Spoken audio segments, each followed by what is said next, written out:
everybody. Welcome to the Monday morning Introduction to Philosophy and Theory live stream lecture. My name is Julian. I hope that you're having a wonderful start to your week. And today I would like to dedicate this session to discussing Alenka Zupančič's book, What is Sex?, which is part of Zizek's Short Circuit series. In fact, I would propose that for the following week, we actually dedicate the shorter 10-minute videos to the rest of this book, because I think at best I'll be able to cover the introduction in this video. So what I'm going to try to do here is essentially lay out Zupančič's basic positions that she has in this book in a way that is accessible. But first of all, I'd like to say this is, to my mind, a really excellent and very interesting book, and certainly a very worthwhile contribution to what you might call the philosophical discussion of psychoanalysis. And if you'd like to read it, I would highly recommend it. On that note, I'm currently joining you from Eastern Washington, and I'm very happy that we're joining in this session from around the world. So please do drop a comment letting me know where you're joining us from. It always makes me very happy to know that we're connecting philosophically, so to speak, around the globe. In fact, I think that the live streams are like the bedrock, the beating heart of this entire project. And it just really, I don't know, it really is very fulfilling to me to host these sessions, and I hope that they're valuable to you. It's a weekly reminder for myself as to the importance of philosophy as a collective pursuit. On that note, thank you to the patrons who continue to make this project possible in the first place, who allow me to keep hosting these independent sessions online. And if you'd like to download my complete guide to Zizek ebook series, you can find that currently on Patreon, as well as the first 2 volumes of the Guide to Hegel series. So let's begin. Let's sort of dive right in. I'm going to try to give you a basic introduction to this book with some of my own thoughts as well. And I see someone joining from Maryland. Hello, that is the first comment.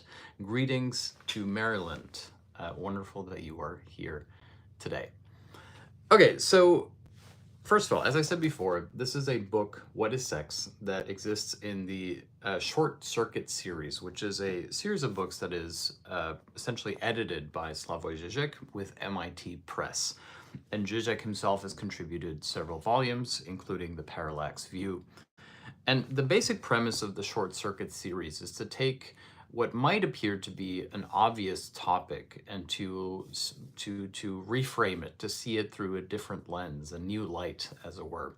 And that is essentially what Zupančič's idea is here, to consider sex, and to specifically consider sex and sexuality as an ontological category. Which is to say, the basic argument that Zupančič makes in the book, What is Sex?, is that we should take sex very seriously as a philosophical problem within psychoanalysis. In fact, a problem that psychoanalysis is uniquely suited to making a philosophical, i.e. ontological contribution to. That is essentially the wager of this book. And so what I'd like to do here is basically lay out how she makes this argument, which I think can be really, which I think is really interesting, really quite provocative and fascinating to me. So as I said before, the basic argument is that sex can be considered an ontological category of contradiction relating to the unconscious, and specifically the role of a psychoanalysis with philosophy. And that is also Zizek's essential wager, right? Is that we can read Hegel with Lacan, and therefore Zupančič makes the argument that we can read the problem of sexuality through a philosophical psychoanalytic lens. And she says one of the curious inversions that has taken place within clinical psychology today is essentially that sex and sexuality is relegated to the function of sexual practice. And not only is it relegated to the function of sexual practice and sexual preference, but it is also treated as a symptom, essentially, of a deeper problem. Therefore, clinical psychology essentially inverts the basic Freudian motif, which is to say, if for Freud, sexuality is at the root of all symptoms, clinical psychology treats sex and sexuality itself as a symptom of an underlying cause or problem. For example, the common trope or motif of someone who is sexually promiscuous being sexually promiscuous so as to cover up some original trauma of sexual abuse. Here we have the trope of clinical psychology that essentially turns sexual practice into a deviant behavior or a deviant symptom predicated on an original trauma. And the point for Freud, however, was that it was never to treat sexuality merely as a symptom, but to treat sexuality as a problem constitutive to the subject as such. In other words, the second point that Zupančič makes is that clinical psychology essentially creates a strawman image of Freud in which everything is supposed to be about sex. The idea that Freud is the sexual monster who solipsistically turns everything into a sexual problem. And yet, from the perspective of Zupančič, nothing could be less true. The Freudian problem is not how everything goes back to sex. Instead, it is in an almost Oscar Wildean way, similar to the adage that if everything is about sex, then what is sex about? In other words, the Freudian question is about the ontological category or the ontological nature of sexuality as a constitutive phenomenon to the subject as such. And here it's important to delineate the fact, which Zupančič does, that the subject isn't simply the subject as human. Instead, it's the inhuman part of the subject, the problem of subjectivity, which renders the human form specifically subjective, as it were. And for Freud, the name of this problem, the name of Urverdrängung, is precisely sexuality. And Zupančič says that here it can be quite useful to introduce the framing mechanism that was already articulated by Jean Laplanche, who essentially had a difference that he laid out between the sexual with an A, le sexual, and le sexuel with an E. And the basic difference for Laplanche is that the sexual is sexuality on the level of drive, on the level of repetition, which is to say it's a kind of primordial sexuality. I'll return to this in a moment, but this is also linked to the Freudian concept of infantile sexuality.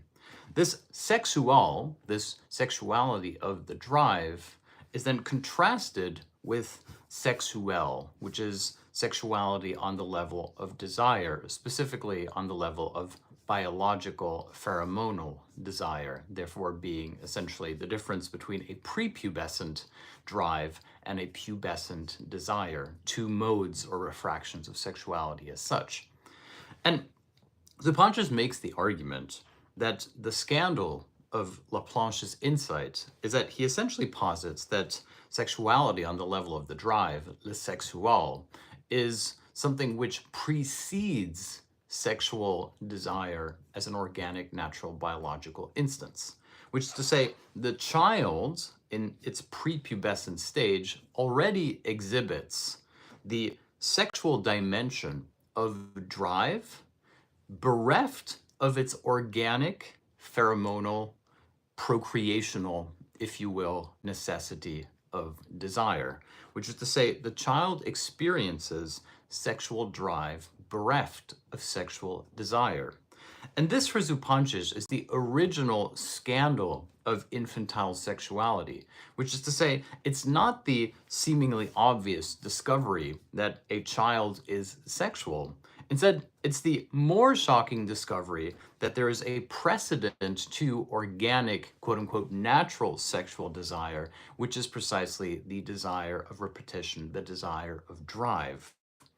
And this is the originating scandal, since it demystifies the supposed natural necessity of organic libido on behalf of what you might call an repression, namely the repression of drive. And I should add to this that Zupančič's fascinating insight is that this repression, sexuality on the level of drive, infantile sexuality, is not the repression of the child as such, who after all has no frame or conception through which such repression might occur. Instead, it is the repression of the parent who essentially imposes a prohibition on the child on behalf of the parent's own pubescent sexuality on the level of desire. Let me give you an example. It's relatively well known that many infants at a very young age will discover an elementary form of masturbation. For example, if they are on the back of a bicycle, the friction of sitting on the back of a bicycle can induce some sensation which could be likened to sexual pleasure. However, the distinction between sexual pleasure and arousal here is that it lacks the symbolic framework of sexual desire as such, what Laplanche would call sexuel. Therefore, it exists purely in a non-symbolized pre-sexual dimension, which nevertheless retroactively is filled in as sexual by the parental prohibition against the experience of sexual pleasure. Therefore, the problem of infantile sexuality is strictly speaking a parental problem, or, if you will, a problem of the adult. It is a problem that retroactively is framed or filled in through the dimension of the sexual, i.e. the level of sexual desire, which therefore stands as a prohibition against this primordial form of sexuality as such. Now, we can actually relate this back, and this is where I want to bookmark that idea and move to another idea. We can relate that to the problem or the concept of sublimation. In fact, this is where Zupančič begins her argument in the introduction. Her essential point is the way in which is to contrast Freud and Lacan. The way in which we usually conceive of sublimation from a Freudian perspective is that it is a substitute for sex, to put it in its most simple, obscure form. For example, if you can't have sex, then you might as well be creative, or you might as well be writing, or if you can't have sex, you do sport, or you look for power. In a more popular, let's say, ironic way, when we look at someone driving a really big truck and we say that this person has little dick energy, that he is compensating, we have essentially a popularized version of the idea of sublation, that he is compensating for his lack of sex by means of purchasing a big car, which is supposed to be representative of that which he is precisely seeking to obscure, namely the lack of sexual activity. However, sublimation, in the Freudian sense, is radicalized by the Lacanian position. And what is the Lacanian position? Well, Lacan argues that sublimation isn't simply a substitute for sex. So instead of sex, you have something which is the opposite, which represents its lack. Instead, for Lacan, this is quite crucial, it's that the substitute is itself sexual. In fact, moreover, the substitute is in some way more sexual than that for which it is substituting. The example that Lacan uses in sort of a vulgar way is to say, instead of fucking, instead of doing it, let's talk. Therefore, talking is both the sublation of doing it, and yet talking is more sexual. The substitute, the object of sublation, contains the true content of that which is sublated into its substitute. Therefore, the Lacanian formula is that the sexual is in the substitute, not in the original thing. In fact, what Lacan essentially does is to radicalize the Freudian position by means of demystifying or desublimating, if you will, the supposed original content of the sexual on behalf of sexualizing the supposed substitute. So, talking instead of doing it, the secret here is that the talking is itself sexual. And now we're back at the original problematic. If everything in the world is about sex, then what is sex about? And for Lacan, this sex, is the site of original repression that retroactively fills in and imbues everything with the constitutive negativity, namely the problem of the subject as the problem of the site of this redoubled lack, this redoubled sublimation in its seeming opposite guise. Now that's very technical, so I want to give you a couple of examples that can hopefully help a little bit. There's a wonderful scene in one of my favorite television series called The Young Pope, in which a priest is observed leaving the Vatican and going to an apartment where he is asked to enter, and he's being observed from outside. And of course, the way in which the scene is framed is that we suspect that he is there for illicit reasons, that he is there to either see a prostitute or perhaps something even worse. In fact, we observe the priest then going into a room and the guardian of the room leaving, closing the door, and the priest is left alone with a child. Not just any child, but a severely disabled child. At this point, we are, of course, as viewers, scandalized. We think that we are about to witness an extreme instance of pederasty, essentially. And pederasty not in the 19th century meaning of the term, but in terms of pedophilia.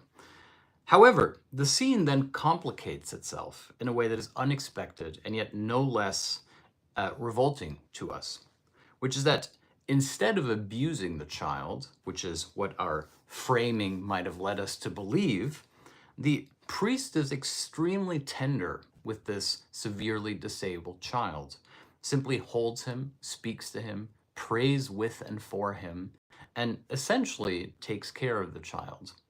And then the view shifts from the view of us as the external observer looking through the window into a close-up of the actual scene. And we see the priest whispering to the child that the child, in his disability, is the most pure. That in a world of evil, the world is redeemed by the purity of this innocent, naive child. It's a deeply contradictory and in some ways very uncomfortable scene.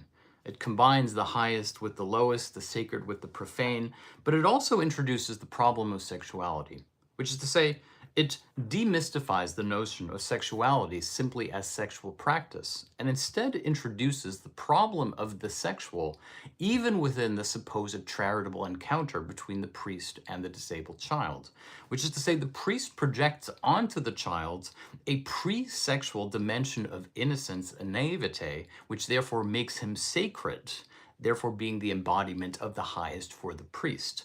And yet this love of the disabled child becomes vulgar and obscene to us because the priest revels in the child's supposed non-sexual dimension. And the true radical, in fact, scandalous nature of the scene, what makes it truly confrontational, is that it essentially posits that the priest's sexual transgression against the child is not that of sexual practice, but instead the seeming opposite process by which the child is desexualized on the level of the universal, so that the priest, like someone who going to bathe in a spa of tonic water, the priest discourses with the child so as to bathe in the child's naivete and sexless innocence.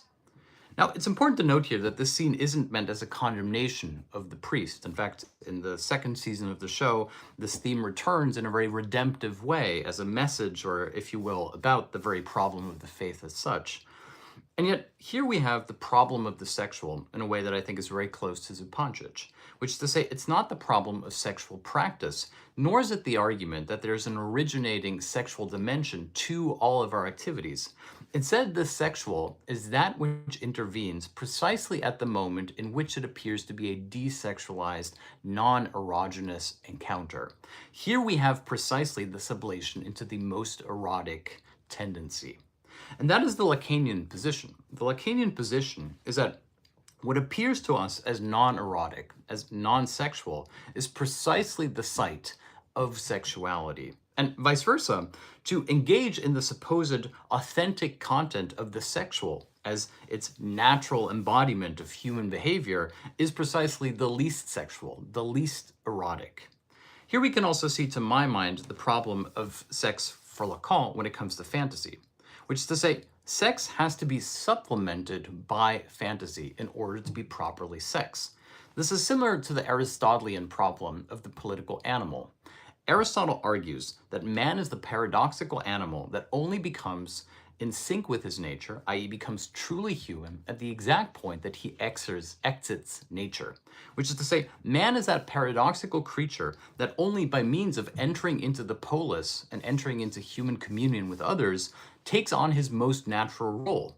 Which means that for man to be in nature by himself, not in the community of others, is precisely unnatural. This means that man is the paradoxical animal, which Aristotle calls the political animal, who assumes his true nature precisely by appearing to leave nature behind. The same is true when it comes to the sexual dimension, which is to say, Sexuality, in its most base, crude, material, organic form, is precisely inhuman, not human.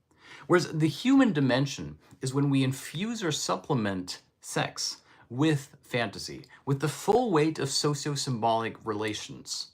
And as Zizek has therefore argued, in a strange way, when we have sex, we have to therefore also imagine ourselves having sex. That to withdraw or withhold this sexual fantasy from the sexual act is therefore to render it impotent. We cannot sustain sexual practice without imbuing it retroactively with sexual fantasy. Therefore, it leads to the tautological problem in which one sexual partner could essentially turn to the other and say, wait, I want you to know what you're fantasizing about. Are you fantasizing about me? Or are you fantasizing about something else? Strictly speaking, however, the tautological secret to sexual participation is therefore that not only must you have sex with the other, you must also be dreaming of them or fantasizing about them as other in the act of so doing. In fact, Zizek has a relatively vulgar, very Zizekian joke about this, where a man is being initiated into sexual practice by a woman. And while they're doing it, the woman says, yes, exactly. You put it in, you take it out. You put it in, you take it out. In, out, in, out. At a certain point, the man stops and he looks at her with frustration and says, make up your mind. Is it supposed to be in or is it supposed to be out? In this vulgar joke, we have essentially a retelling of the Freudian example of the death drive. The example in which Freud is observing the child playing the game of Fort Da, in which the child takes a spool attached to a string, throws it away and says Fort, away, and then reels it back in and says Da, it is here. Freud's insight is that there is, on the level of the drive, a pleasure or satisfaction derived from this game, which stages repeatedly the loss and the retrieval of the object of desire. Zizek's joke, therefore, essentially sexualizes, if you will, the already implicitly sexual dimension within the Freudian example of the drive, fought da as the process of repetitive penetration. This is where Zizek is, of course, a little bit like Zizekian, let's just say, for a moment. Now, I would like to conclude, and once again, I'd like to also say that I'll spend the rest of this week doing 10-minute videos on this book because we're really barely scratching the surface. Like, this is all just in the introduction at this point. But one of the most important arguments that Zupančič makes that I'd really like to stress is this. She writes, what Freud calls the sexual is thus not that which makes us human in any received meaning of this term.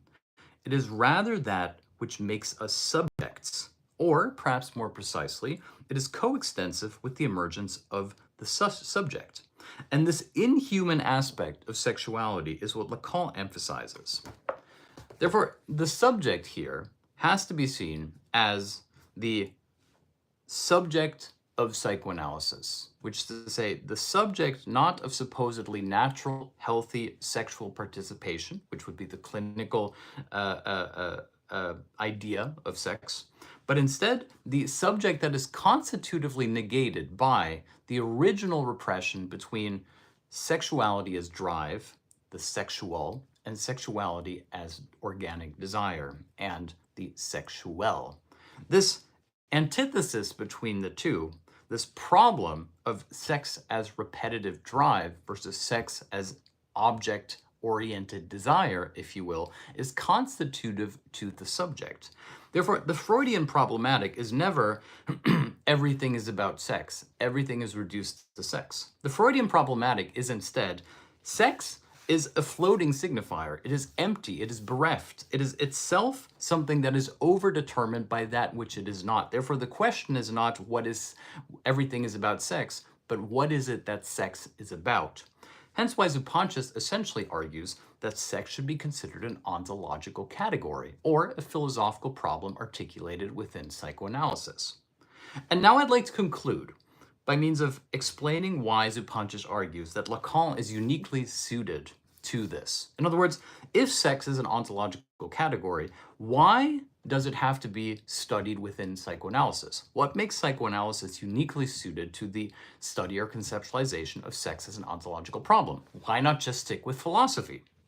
Well, the answer for Zupančič is by going back to Althusser. Althusser has an interesting point where he says what ties Marxism and psychoanalysis together is that both of them reject the idea of an objective stance, a scientific stance, as it were. In fact, Lacan has this beautiful quip about science. He says, science, in fact, I've written it down somewhere.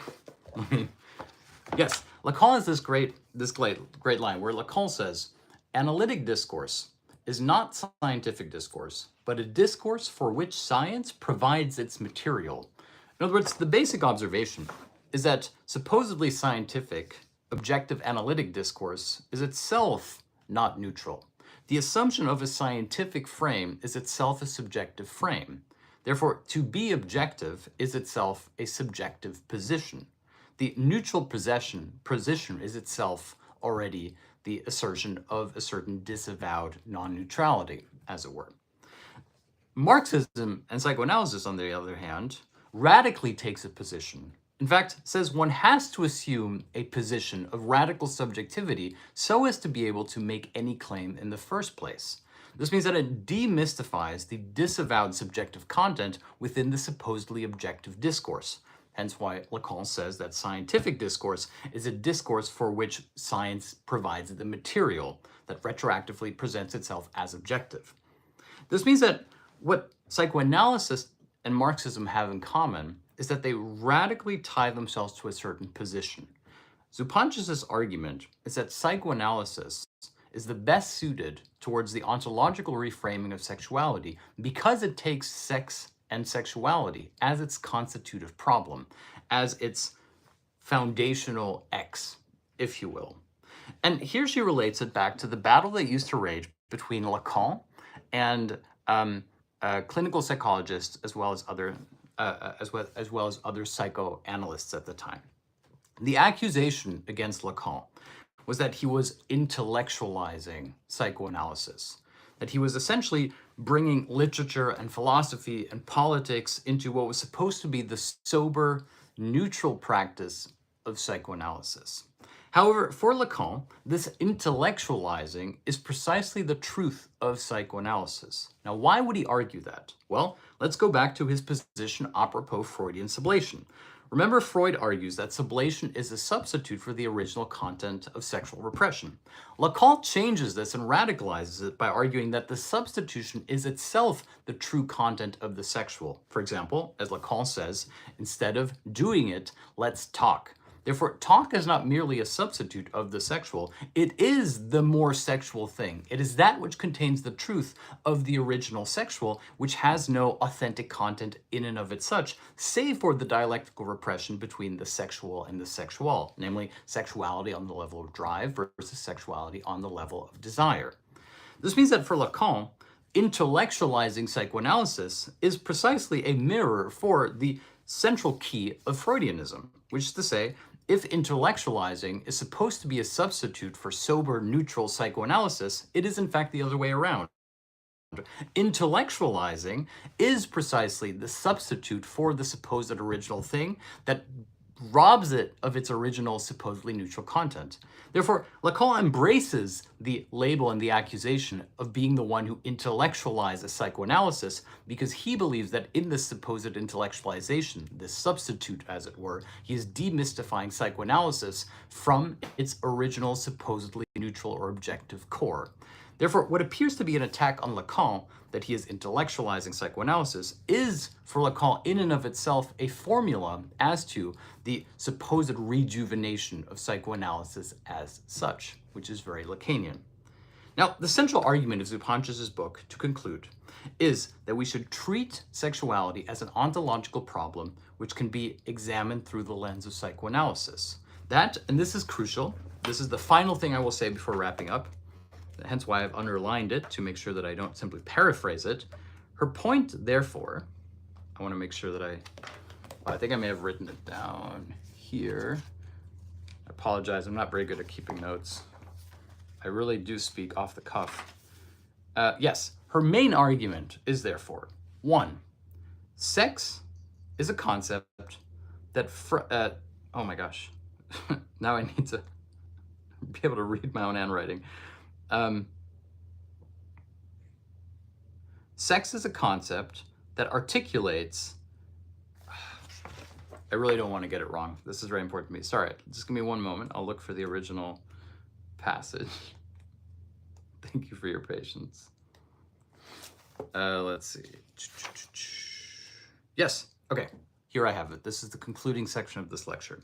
The main wager, the central gambit of Zupančič's argument is therefore a double conviction, as she puts it. First, that in psychoanalysis, sex is above all a concept that formulates a persisting contradiction of reality.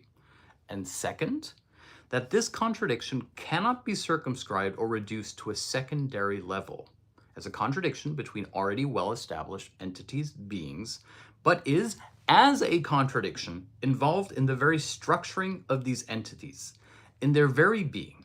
In this precise sense, sex is of ontological relevance, not as an ultimate reality, but as an inherent twist or stumbling block of reality. And here you can actually see a similarity between Zupančič's book, What is Sex, and The Ethics of the Real. In her book, The Ethics of the Real, she essentially argues that ethics is a stumbling block of reality, that ethics confronts us with something for which we have no proper moral framework. In the same way, she says here, that sexuality presents itself as a stumbling block in our supposed natural perception of the world, of reality, which means that she wants to elevate the discussion of sexuality and restore it back into the central discussion of the Lacanian real. Namely, not sex as that which brings us back into harmony with nature, but sex as that which radically disrupts us and therefore forms the core kernel, the content, as to our subjectivity. Thank you so much for watching. I hope that that has provided you with an accessible introduction to this book. My goal has been to make it accessible without dumbing it down, but I promise that for the next week, I will upload some 10-minute videos going into some of the more difficult passages in more detail. On that note, thank you so much for watching today. I hope that this has been intellectually and philosophically stimulating for you. And if you'd like to join my weekly seminar, which I post to Discord, as well as if you'd like to, which I post to Discord and Patreon, and if you'd like to download my complete guide to Zizek ebook series, please do consider becoming a patron. We're a very welcoming community of like-minded individuals. See you soon.